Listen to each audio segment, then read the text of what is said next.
Let's dive right into the NEJM Wake Up trial, examining MRI-guided thrombolysis for acute ischemic stroke. It's a massive clinical dilemma, right? How do we treat acute stroke when the clock is unreadable? This unknown onset affects up to 27% of patients, historically excluding them from standard IV thrombolysis. The potential fix?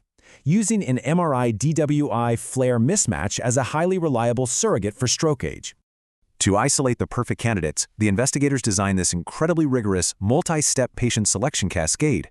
Ultimately, 503 of these mismatched patients were randomized to standard IV alteplase or placebo. Keep in mind, enrollment actually halted early due to funding loss, not efficacy or safety signals. Crucially, they excluded severe strokes, so NIHSS over 25, and any patients already slated for mechanical thrombectomy. So, the big question: how did this selected group perform on primary efficacy at 90 days? Alteplase yielded significantly more favorable outcomes. We're talking 53.3% versus 41.8%. As you can see, there's a distinct overall functional shift across Rankin scores toward less disability. An adjusted common odds ratio of 1.62 really solidifies that functional improvement. But let's pivot to safety, because getting the unabridged risk-benefit profile is absolutely paramount here. The data shows a numerical bump in mortality and a significant increase in severe hemorrhage with alteplase. Specifically, type 2 parenchymal hemorrhage hit 4% for alteplase versus just 0.4% for placebo. And mortality reached 4.1% with alteplase against 1.2% on placebo.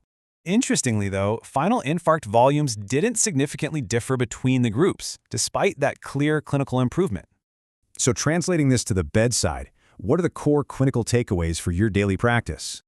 This targets non-thrombectomy candidates with minor to moderate strokes who show this precise MRI mismatch.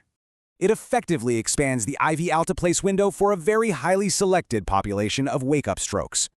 But it demands a major shift toward rapid, emergent MRI protocols over standard CT for these patients.